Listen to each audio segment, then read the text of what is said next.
أعوذ بالله من الشيطان الرجيم. بسم الله الرحمن الرحيم. إن الحمد لله نحمده ونستعينه ونستغفره ونعوذ بالله من شرور أنفسنا وسيئات أعمالنا. من يهده الله فلا مضل له ومن يضلل فلا هادي له. وأشهد أن لا إله إلا الله وحده لا شريك له وأشهد أن محمدا عبده ورسوله. امیدوار هستم همه دوستای ما سر حال باشن و با ذهن آرام و درس حاضر شده باشن. درس امروز ما شما به سلسله درس گذشته هفته قبلی در مورد دلایل بر وجود نظام سیاسی در اسلام از قرآن کریم بود. درس امروز ما شما از سنت پیامبر صلی الله علیه و سلم و از اجماع صحابه و اجماع بعد از صحابه و اقوال علما در این باب، اقوالی که از علمای مسلمان است، اقوالی که از علمای غیر مسلمان است. یعنی مسلمان ها را خو خیر که حتی غیر مسلمان هایی که کمی هم خبر دارن اونا هم نمیتونن انکار بکنن وجود نظام سیاسی در اسلام و تاریخ مختصری از حکومت اسلامی و تاریخ افکار سیاسی در نزد مسلمان ها و در نزد غیر مسلمان ها. امروز این معنا را کمی زیادتر میخوایم چون گاهی وقتا ما قاعده ما همیست که کلیات مبحث در 16 درس تکمیل بکنیم، باز اگر زیاد تفصیلی بریم میمونه است بشیم و به خاطر مختصر میگم. خب شما میدونین اول خو کلمه سنت ان شاء الله همه میدانن، آنچه که برای پیامبر صلی الله علیه و سلم نسبت داده میشه از قول و از فعل و از تقریر. پس سنت پیامبر صلی الله علیه و سلم دو بخش داره. ما هم دلایل از این از احادیث قولی پیامبر صلی الله علیه و سلم هم میخونیم، باز احادیث فعلی پیامبر صلی الله علیه و سلم میخونیم. بدون مبالغه صدها حدیث ما در کتاب ها و متون معتبر حدیثی داریم که اقوال رسول الله صلی الله علیه و سلم میگه که صراحتا از مسائل چی گپ میزنه؟ سیاسی گپ میزنه و ما نمیتونیم اون رو انکار بکنیم. مثلا حدیث مشهوری که امام مسلم رو روایت کرده از عبدالله بن عمر، پیامبر صلی الله علیه و سلم میفرمه منات ولیس فی عنقی بیعة ما میتة جاهلیه. عبدالله بن عمر رضی الله عنه میفرمه که رسول الله صلی الله علیه و سلم میگه که اگر کسی بمیره و در گردن وی بیعتی نباشه به مرگ جاهلیت مرده. دقت کنید حدیث خیلی واضحه. منظور از بیعت کدام بیعت است؟ همین بیعتی که صوفیا و پیر خود میکنن؟ همین بیعت است یا بیعت به زمامدار مسلمان است؟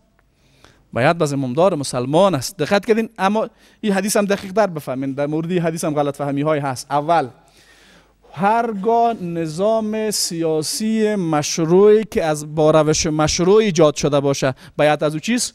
واجب است. نظام سیاسی که چی باشه؟ مشروع باشه و یک نفر از راه مشروع به خلافت رسیده باشه. دقت کنید دو رقم غیر از او باز بحث مورد چی میشه؟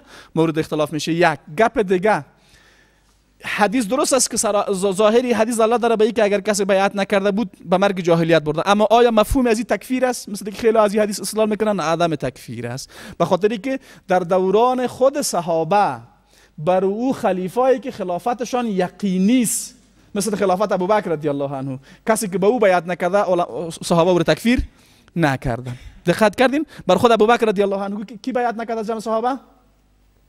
یکی از بزرگان انصار اسمش سعد ابن عباده. سعد ابن عباده او بیعت نکرد چون او انتظاری را داشت که شاید خلیفه شود. وقتی خلیفه نشد اصحابش خلاص بیعت نکرد. الله تعالی را ببخشه. دقت کردین؟ پس این فرضیت وجوب بیعت بر زمامدار مسلمان را ثابت میکنه که از طریق مشروع به خلافت رسیده باشه. حدیث دیگه رسول الله صلی الله علیه و سلم است که صحابه میگن دعانا رسول الله صلی الله علیه و سلم، پیامبر صلی الله علیه و سلم از ما طلب کرد که به او بیعت بکنیم. و یکی از مواردی که پیامبر صلی الله علیه و سلم از ما بیعت میگرفت چیز فکان فی ما اخذ علینا ان بایعنا علی السمع و الطاعه فی منشطنا و مکرهنا و عسرنا و یسرنا و اثرتنا علینا و ان لا ننازع الامر اهله قال الا ان تروا کفرا بواحا عندكم من الله فیه برهان. رسول الله صلی الله علیه و سلم از ما بیعت میگرفت. یکی از مواردی که بیعت میگرفت چی بود؟ این که بیعت بکنیم بر شنیدن و اطاعت کردن. به چی کسانی؟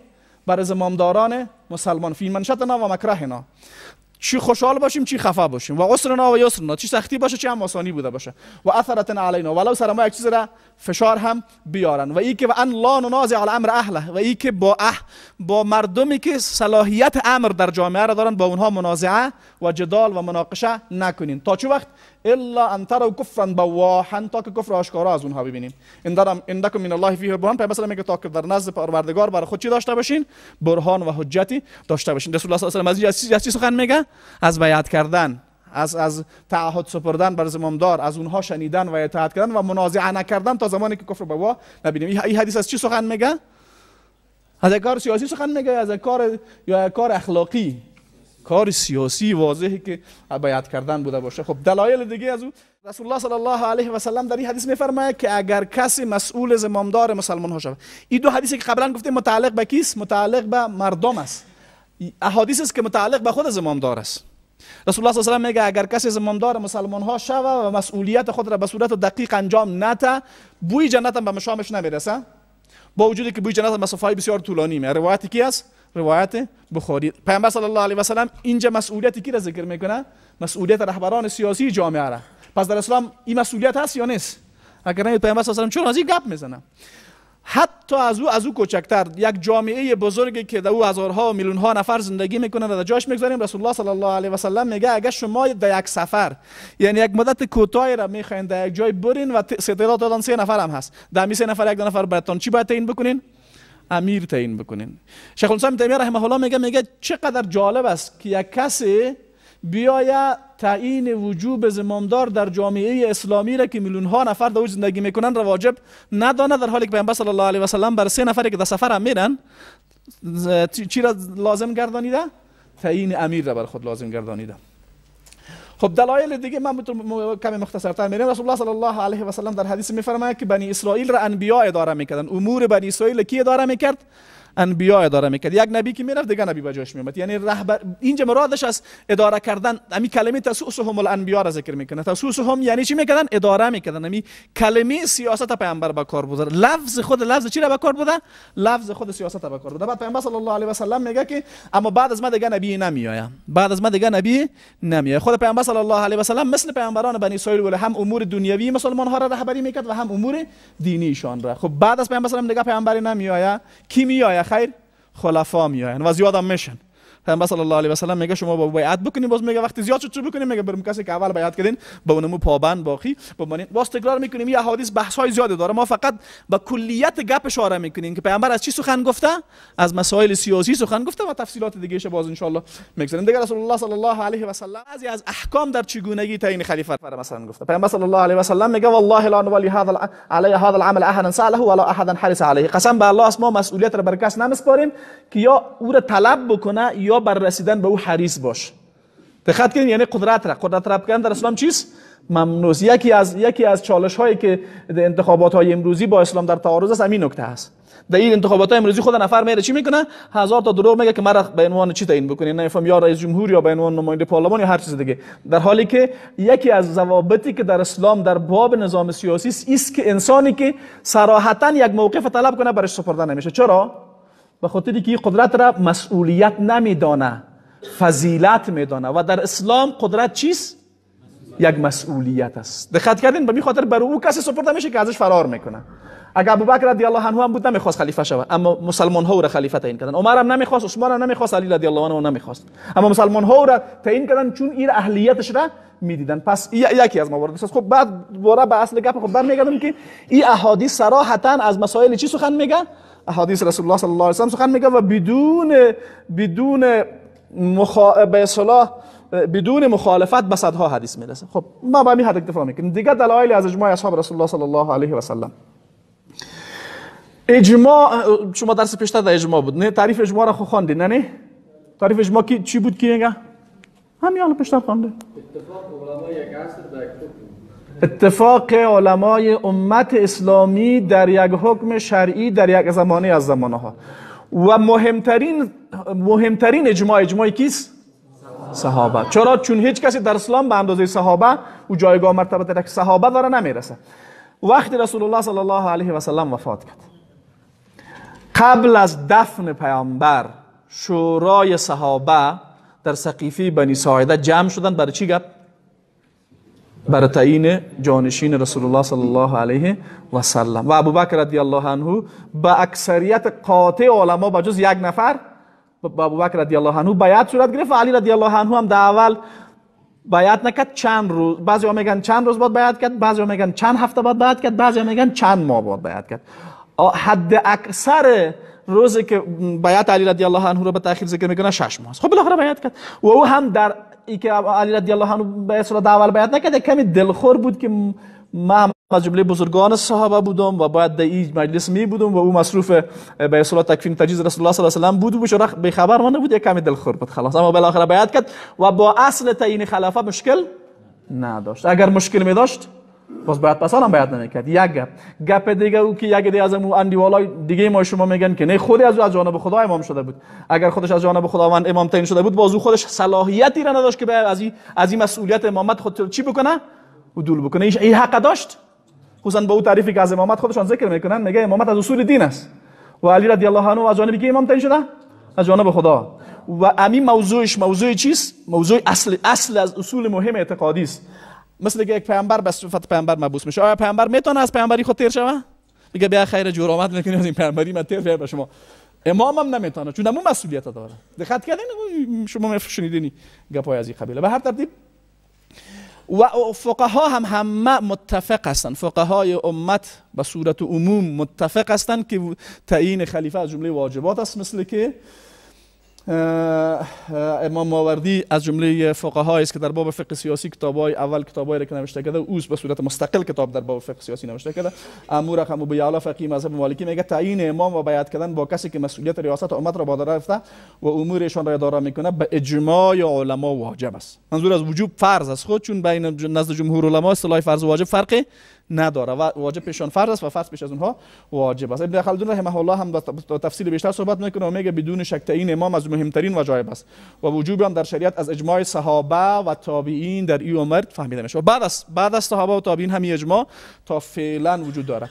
یک نکته گپ در نظر داشته باشین، وقتی در یک مسئله اجماع صورت گرفت بعدها اگر کسی بیاید ولو مجتهد باشه و قولش خلاف اجماع باشه، این قولش اعتبار داده نمیشه و اجماع را نقض نمیکنه. این را به خاطر چی میگم؟ به خاطر که یک عده از کسان بعدها میشه بگیم در زمانه معاصر ما یک عده کسان به نام مثلا مجتهد و عالم و فلان بیمدان هستند که میآین با در این مورد مخالفت میکنن. آیا مخالفت اینا اجماع صحابه و تابعین و علمای گذشته امت نقض کرده میتونه؟ قطعا نقض کرده نمیتونه و هیچ توجهی به این اقوال صورت نمیگیره، چون قول یک مجتهد اجماع را نقض کرده نمیتونه. شما میفهمین یکی از شرایط اجتهاد چیست؟ که در مقابل نص نباشه و اجماع را نقض نکنه. اگر اجماع را نقض کرد او اجتهاد اعتباری نداره. اما تو قصه مفتس گفته خود شما بچه‌ها. اقوال دیگه علما را هم برای شما میگم. ابن حزم میگه بیشتر استادم در موردش گفت نه. ابن حزم از جمله گفته یک استادم از علمای خوب کاکاو زدنی گرچه بعضی اقوال شاذ داره خوب منهجش هم رقم بود. اونا ابن ظاهری مذهبا یک نکته را دقت بفهمین. مذهب ظاهری از جمله مذاهب اهل سنت است. میفهمین؟ مشهور برای شما در بین مردم چیز مشهور در بین عام مردم میگه اهل سنت چند مذهب داره؟ این دقیق نیست. مذهب ظاهری هم از جمله چیز؟ از جمله مذاهب اهل سنت است ولو اشتباهات داره. او میگه جز خوارج میگه هیچ کس دیگه در وجوب تعیین خلیفه اختلاف نداره. دقت کردین؟ خوارج اونا میگن که کل مردم خودش خوبی بکنه دیگه ضرورت نیست که امام باشه، به خاطر که از دید از اونها یک نفر که یک گناه کرد کافر میشه. کلامش جمع است دیگه. یک نفر که هیچ کس گناه نکنه دیگه ضرورت نیست که حتما دولت باشه. این رقمی گپا میگن چیزا، چون هیچ کس باید کار بد نکنه. اما یک گپ ظاهرا خوب به نظر میرسه اما یک خیال است. چرا خیال است؟ به خاطر که در عصر خود پیامبر کسانی آمده کار خلافی کرده که ضرورت به چی بوده؟ ضرورت به تعیین خلیفه شده، ضرورت به رهبر سیاسی شده، ضرورت به قاضی شده، ضرورت به گپا شده. در عصر خود پیامبر که تو کار محقق نشده بعد از اون میشه و اگه شد و امی که بعد جایی که خود خوارج هم بودن امی رقم عملی نشده. دقت کردین گپشان و دیگر نکته گپ دیگر هم مد نظر داشته باشین. وقتی ما میگیم اجماع باز مثلا خوارج مخالفت میکنه، مخالفت خوارج اجماع رو نقض میکنه؟ نه هیچ نوع اعتباری. یا مثلا روافض میان یک چیز دیگر رو نقض میکنه، یک نفر مرجع یک اجماع دیگر رو نقض بکنه. مخالفت جماعت های اهل بدعت در امور اجماعی اجماع را نقض نمیکنه. بفهمیدین گپ ان شاء الله؟ این مفاهیم در ذهنتان باشه، در بسیار جای باز به دردتان میخوره. ابن تیمیه رحمه الله هم در تعلیقی که حدیثی که قبلا بر شما گفتیم که پیامبر صلی الله علیه و سلم میگه 3 نفر هم اگر بود امام تعیین بکنین، میگه چنانچه میبینیم در کوچکترین جماعت و کمترین مدت همراهی ممکن یک نفر مثلا در یک روز سفر داشته باشه، یک روز سفر داشته باشه 3 نفر هم باشن، در اینجا سرشان پیامبر صلی الله علیه و چی گفته؟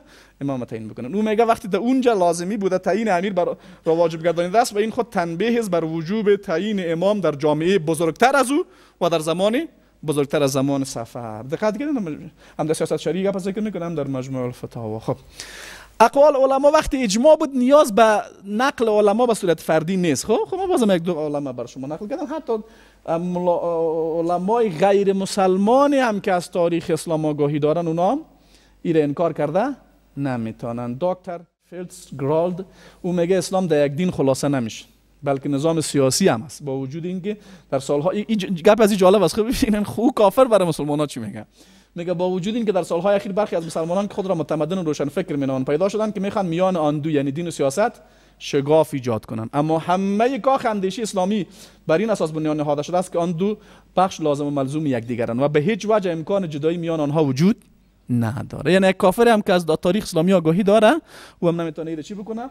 انکار بکنه. یک کس دیگه به نام استاد نیل، یکی از خاورشناسای غربی، اون میگه محمد صلی الله علیه و سلم، او صلی الله علیه و سلم نمیگه، ما شما باید بگیم، اون میگه همزمان و همگام دین و حکومت تأسیس کرد و در طول زندگی خود اونها را کنار هم دیگه قرار داد. یک سوال از شما میپرسم، مشهور امیست، یک گپ دیگه مونده اونم باید بر شما بگم. ما اقوال احادیث قولی پیامبر در باب چیز گفتیم، در باب سیاست.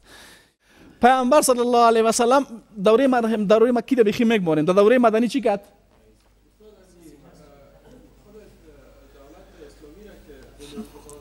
دقیقاً، یعنی پیامبر صلی الله علیه و سلم که در مدینه آمد 11 سال مکمل زندگی پیامبر دلیل است. 1 تا 2 تا 3 تا 4 تا حدیث نه، 1000 تا حدیث نه، چقدر؟ 11 سال مکمل زندگی پیامبر در دوران مدنی دلیل چیست؟ دلیل عملی از وجود نظام سیاسی در اسلام است. چرا؟ چون پیامبر که در مدینه آمد چی کرد؟ حکومت تشکیل داد، قانون اساسی به اصطلاح امروزی جور کرد، پیمان اخوت بین مسلمان ها را بسته کرد، پیمان اخوت بین معاهدات صلح با یهودی های مدینه برگزار کرد، عملا در امور مردم حکم میکرد، عملا لشکر جور کرد، عملا قضاوت میکرد، عملا جهاد کرد، عملا صلح کرد، عملا جامعه را رهبری کرد از لحاظ سیاسی، از لحاظ اقتصادی، از لحاظ تعلیمی. همه بخشایی که یک جامعه مدیریت یک جامعه نیاز داره که میره میگن سیاست، این کارا را کی رهبری میکرد زمان پیامبر؟ شخص پیامبر رهبری میکرد یا نه؟ این به صورت متواتر ثابت است و هر مسلمان حتی غیر مسلمان اونا خودشان چی میگن؟ محمد صلی الله علیه و همزمان و همگام دین و حکومت یک جای تاسیس کرد. یک کافر هم خبر است، مسلمان ها به طریق اولا خبر است. یعنی شما از طفلکای خودم ببینید پیامبر صلی الله علیه و مدینه آمد چی کرد؟ عملا آیا جهاد کرده یا نکرده؟ آیا قضاوت کرده یا نکرده؟ آیا امور اقتصادی مردم اداره کرده نکرده؟ در امور تعلیمی مردم زمامدارای امروزی چی میکنن؟ اینا خود نمیکنن، به دروغ میگن. خب پیامبر براستی همین کارا کردن. اینا از زمامدارای امروزی ما هیچ خیری ندیدیم به غیر از شر. الله شر از اینا را از ما کم کنه. و پیامبر مثلا میگه یکی از بدترین زمامدارا اونایی است که شما اونا را لعنت میکنید، اونا شما را لعنت میکنن. اینا بدترین زمامدارن که شما میگین خدا اونا رو بگیره، اونا شاید بگه شما خدا شما رو بگیره. بر ترتیب دقت کردین 11 سال مکمل زندگی پیامبر. یک سوال دیگه، پیامبر صلی الله علیه و سلم در دوران مکی فعالیت های سیاسی داشته؟ چی مثلا؟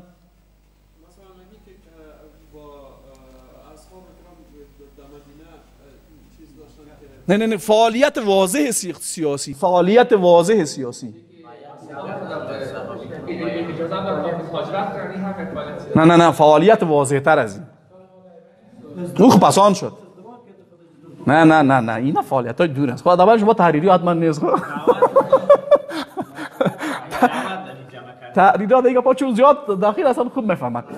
رسول الله صلی الله علیه و سلم وقتی قبایل به اسلام دعوت میکرد، یکی از مواردی که از قبایل دیگه تعهد میخواست بگیره ایست که میگفت شما از دعوت ما هم حمایت کنین، اسلام بیارین، اسلام قبول کردین، ما را هم چی بکنین؟ حمایت کنین. این کارا به خاطر چی پیامبر میگفت؟ خاطر فعالیت سیاسی میگفت یا نه؟ به همین خاطر او قبایلی که امی گپکت پیامبر صلی الله علیه و سلم قبول نکردن، پیامبر صلی الله با اونها جرامت نکرد. اولین قبیله که گپ قبول کرد با پیامبر صلی الله مردم کی بودن؟ مردم مدینه. با پیامبر چی نام تعهد سپردن؟ تعهد سپردن که تو بیا ما از دعوت تو حمایت میکنیم و از تو حمایت میکنیم مثل که از زن فرزند خود حمایت میکنیم. یکی از مواد پیمان عقبه که پیامبر صلی الله علیه و سلم با مردم انصار بسته کرد می بود یا نبود؟ امی گپ سیاسی بود یا نبود؟ یعنی پیامبر صلی الله علیه و سلم قبل از اینکه در مدینه بیایه اسباب ایجاد جامعه اسلامی را ایجاد کرده. این به خاطر مسائل سیاسی بود و وقتی که انصار امی تعهد سپردن بعد پیامبر صلی الله به مدینه هجرت کرد. جالب است امی غالبا پیمان دوم بیعت دوم عقبه است. کاکای پیامبر صلی الله عباس که هنوز مسلمان نشده در این پیمان حضور داره. چرا؟ به خاطری که از جمله کارهای عرب‌هایی بود که یک پیمان مهم سیاسی که بسته میشد باید از بزرگان اونم خاندان و شخص در اونجا باید باشن تا او اعتبار داشته باشه. عباس با وجودی که مسلمان نیست برای مردم انصار میگه شما ببینین به پیامبر تعهد میتین خوب بفهمین، اگر توان دفاع از پیامبر دارین بهش تعهد بدین، اگر ندارین بانش خودم ازشان دفاع میکنیم. چون خاندان بنی هاشم یک دیش که مسلمان نبودن هم از پیامبر چی میکردن؟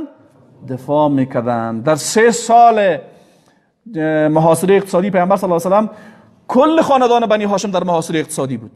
اونایی که مسلمان هم نبودن نه؟ ابو طالب در اونجا وفات کرد.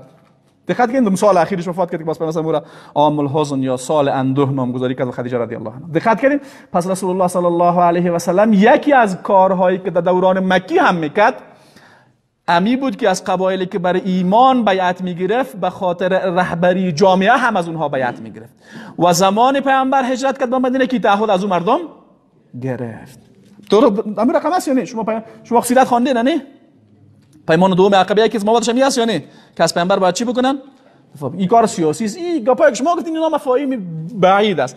البته از این که من پیشتر گفتم تحریری‌ها استدلال میکنن که اونا میگن که ما اول تسقیف میکنیم باز تفاعل میکنیم باز طلب و نصر میکنیم، از امی ظاهر گپ پیامبر مثلا میگن که اونا گپ پیامبر صحیح نفهمیدن. دقت کنین برداشت اونا کردن که بدون مبالغه در تاریخ امت کسی رقم برداشتن نداشت. ما بغیر از نبوانی از کس دیگه قبل از اون ندیدیم و به خاطر است که اشتباهات عجیب و غریبی دارن. بر ترتیب خب اقوال دیگه علمای غیر مسلمان، دکتر شاخت از قاورشناسای مشهور از غالبا آلمانی سو میگه بر این اساس که اسلام بس فراتر از یک دین است در برگیرنده اندیشه های قانونی سیاسی نیز هست و به طور خلاصه میتوان مدعی شد که اسلام نظام کامل و فراگیر و همه عرصه های دین و حکومت را شامل میشه. چرا میگه که اسلام فراتر از یک دین است؟ به خاطری که نگاهی از اونها به دین است که گویا دین در امور اجتماعی و سیاسی جامعه دخالت نداره. به مو خاطر به نظر از اینها میاد که اسلام بالاتر فراتر از یک دین است. اما ما چی میگیم؟ ما میگیم دین فراتر از همه چیز است که همه امور را در بر میگیره. دقت کنید به باور ما خود دین هست که سیاست و اقتصاد و جامعه و اخلاق و اینا رو داره، اما چون اونها نگاهشان به قضایای سیاسی نگاه سکولاریستی است که دین و سیاست جدا میدانن، اما وقتی میبینن که در اسلام این وجود داره باز میگن اسلام بالاتر از یک دین است. چرا اونا دین در نظرشان چیست؟ در نظرشان فقط منحصر به امور عبادی و اخلاقی است، خلاص در امور سیاسی و اجتماعی دخالت نداره. اما چون در اسلام این هست به نظر از اونها میگه اسلام فراتر از یک دین است. اما ما میگیم چه نه، اسلام یک دین است و همه این امور در خود داره. دقت کردین ان شاء الله. استروسمن یکی دیگه از دانشمندان غالبا از روی نامش شاید نمیفهمم که روسی خواد باشه دیگه. اسلام پدیده است دینی سیاسی زیرا پیامبر بنیانگذار آن سیاستمدار حکیم و رهبر سیاسی بود. اقوال از این باب بسیار زیاد است.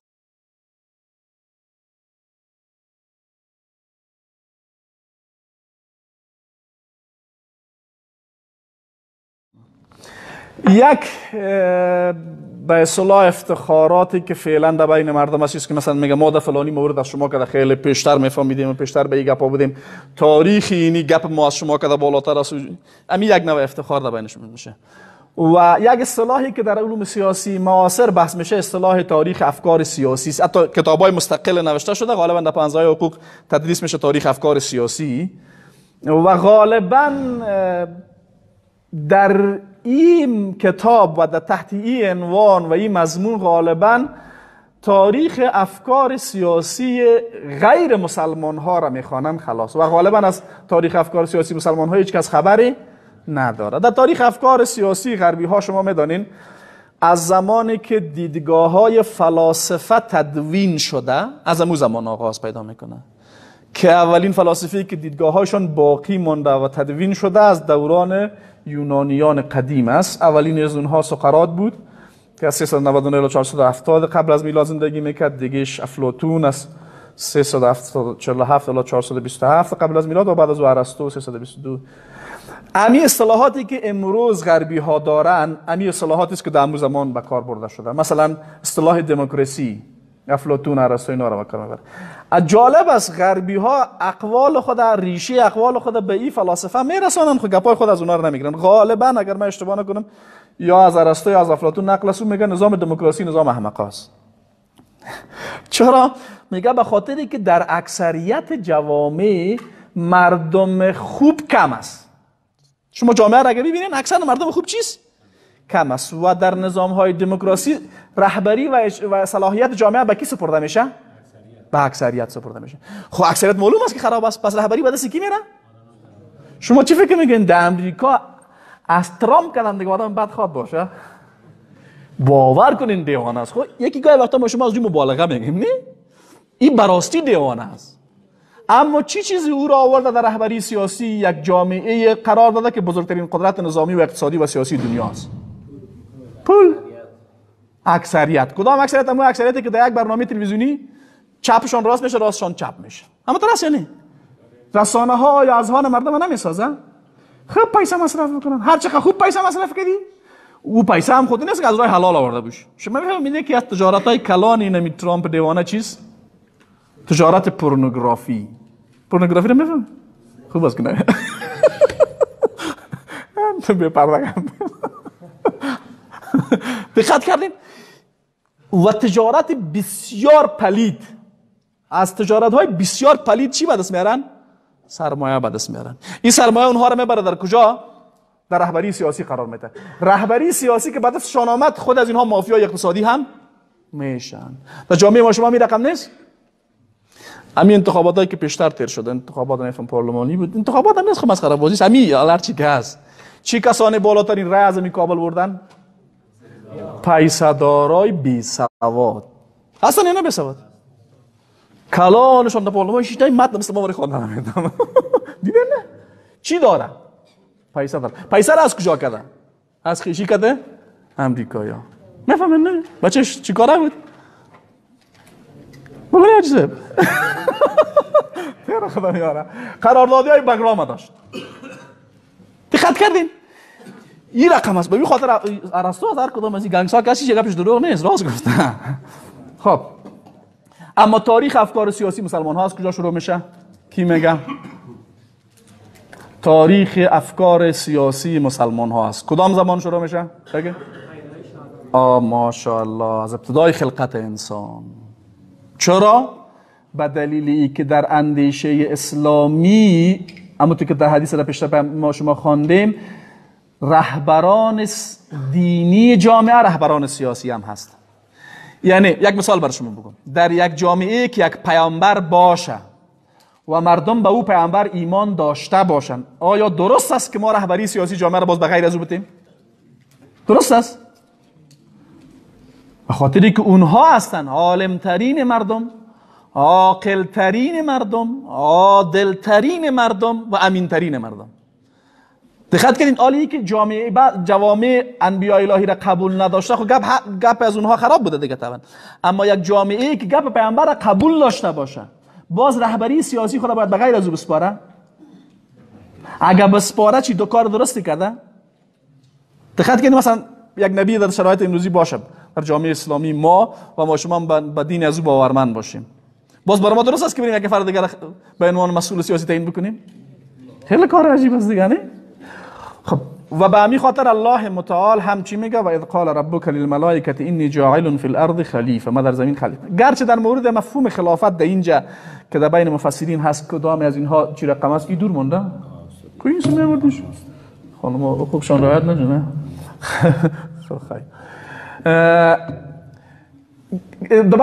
در مورد تفسیری آیات اختلاف از بین مفسرین. قول راجعی است که انسانها جانشین جنیات شدن، اما این مفهوم خطا نیست که اگر بگیم انسان ها در زمین جانشین الله هستند به مفهومی که مجری حکم الله باشند.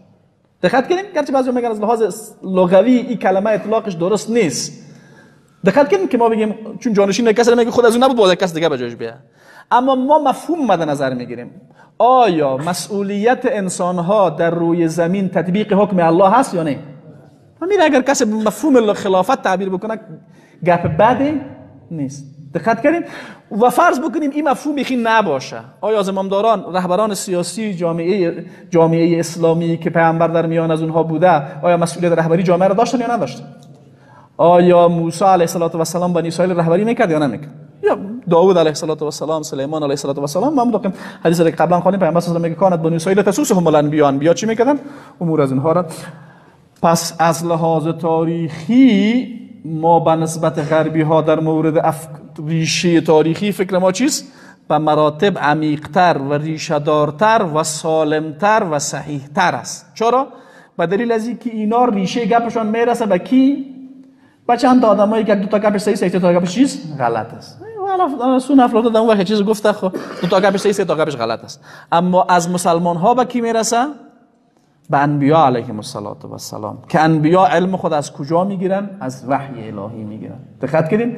پس عادلترین و امینترین مردم و عاقلترین مردم اونهایند. تاریخ فکر سیاسی ما با سلسله انبیا علیهم السلام بستگی داره. خب آله این گپ تنها در امی محدوده خلاصه نمیشه که ما بگیم در آیات قرآن کریم ما دلایل داریم بر ازی که به اصطلاح قرآن کریم ما را دستور داده که باید حکم الله را تطبیق بکنیم. بعضی از احکام قرآن کریم گفته که اگر اونا بدون وجود نظام سیاسی تطبیق نمیشن و اگر کسی حکم الله را تطبیق نکنه خداوند حکمش گفته که موارد کافر، موارد فاسق، موارد ظالم میشه و دلایل زیادی از اقوال عملی پیامبر صلی الله علیه و سلم از زندگی خود رسول الله صلی الله علیه و سلم در سنت عملی ثابت از صحابه در این مورد اجماع اینا کلش در جایش. عملا در اسلام حکومت اسلامی تأسیس شده. اینو دیگه کس انکار کرده نمیتونه. نه دیوانه هم که باشید انکار کرده نمیتونه. این یک روز دو روز بوده؟ نه. چقدر وقت ادامه داشته؟ 14 قرن. 14 قرن ادامه داشته. از کی شروع شده؟ از رسول الله صلی الله علیه و سلم. گرچه پیشتر گفتیم پیامبر فعالیت‌های سیاسیش در دوران مکی هم بود، اما وقتی پیامبر در مدینه آمد عملا دیگه حکومت اسلامی رو چی کرد؟ تأسیس کرد. سال اول هجری تا سال 11 هجری.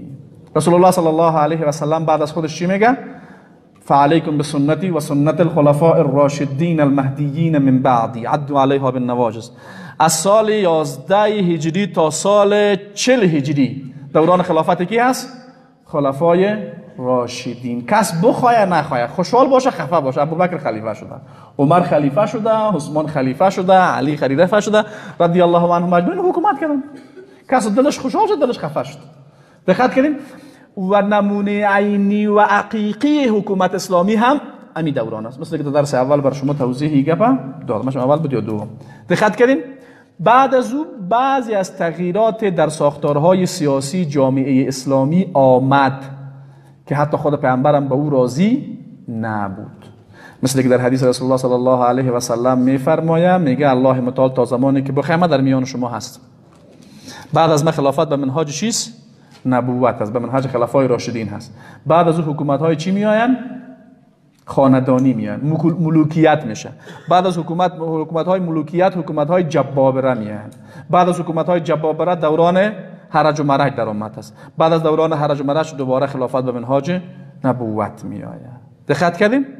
خب با شما عصر دوران پیامبر گذشت، عصر دوران خلفای راشدین گذشت، دوران حکومت های ملوکیت گذشت، حکومت های جبابره هم گذشت و برداشت ما است که ما در اوج دوران هرج و مرج امتی و امیدواری هستیم که الله متعال دوباره این امت را به زنده کردن خلافت به منهاج نبوت همونطور که وعده کرده از زبان پیامبرش افتخار ببخشه. و این زمان میشه که مسلمان ها دقیقاً فهم درست از دین خود پیدا بکنن و به خاطر اقامه خلافت واقعی اسلامی تلاش بکنن و خلافتشون هم بر معیار روش عملکرد کی باشه؟ پیامبر و خلفای راشدین. اولین خلیفه معاویه رضی الله عنه هست و بعد از او 13 نفر دیگه هستن که 14 خلیفه از اموی ها حکومت کرده و 91 سال میشه، 92 سال. از سال 41 تا 132 چند سال میشه؟ 91 سال 92 سال. 91 سال غالبا میشه. 14 نفر خلیفه کرده. در بین از اینها آدمای بسیار خوبی هم بوده، مثل عمر ابن عبدالعزیز که از لحاظ حکومتداری عین حکومتداری دوران خلفای راشدین دوباره زنده کرد. آدمایی هم بوده که او مزهش نبوده و کارهای خوبی هم ازش سر نزده و اهلیت حکومت هم نداشته، مثل یزید الله ببخشش. بعد خلافت اموی ها در نتیجه شورش های داخلی سقوط میکنه، خلافت عباسی ها میآید. از جمع خلفای عباسی 35 نفر حکومت میکنن و سال 132 هجری تا سال 656، یعنی حدود 4 قرن چیز کمتر و بیشتر اینا چی میکنن؟ خلافت میکنن. خلافت عباسی ها با وسیله حملات مغول سقوط میکنن و مرکز خلافت عباسی ها که بغداد بود 3 روز مکمل مغولا مردم قتل عام میکنن. فقط اون مردم زنده میمانه که در زیر آب سلاب مرده ها خلافت میکنن و اکثریت داشته های علمی مسلمان هم در همین زمان از بین میره. علمای تاریخ میگن دریایی که در بغداد بود از رنگ کتابخانه مسلمان ها که توسط مغول ها در دریا انداخته شده بود چند روز مکمل سیاه بود. یعنی بس صدها و هزارها به اصطلاح داشته های فرهنگی و علمی مسلمان ها را مغولا خراب کردن. خب بالاخره از لحاظ عقیدتی پس الله برشان توفیق داد، بس به ایمان آمدن و مسلمان شدن، اما اول به خرابی زیاد کردن و بدبختانه غالبا در دوران حملاتی که اونها کردن یک عده از منافقین در داخل جامعه اسلامی با اونها همکاری داشت، مثل سید توسی، کسی به نام توسی از روافض بود، خرابی های زیادی کردن. اینا همیشه هم در کنار استعمارگرا بودن. خب بعد از او الله متعال برای کردها توفیق داد که برای اقامه خلافت تلاش بکنن. کردها را میفهمین نه؟ صلاح الدین ایوبی کرد بود. یک قومی هستند که فعلا استعمارگرا اونها را مثل که در دیگه جاها پارچه کرده، بعضی از اقوام غیرتمنده، کردها هم اقوام غیرتی هستند، اونها را پارچه کرده بین عراق و سوریه و ایران، نیمه ماندهشان. اونا مبارزه را شروع کردن، مبارزه زنگی، خاندان زنگی و صلاح الدین ایوبی. بعد ادامه کار از اونها را ترک ها پیش بردن، ترک های عثمانی. سریالش خود دیده باشین. او آغاز کارهایی بود که بر خلافت شد. بالاخره الله متعال بر عثمانی ها هم توفیق داد، اینا خلافت ساختن از سال 1230 تا سال 1924 میلادی. میره بعد هیچ دقیق تنبلی کردم که تبدیلش بکنم.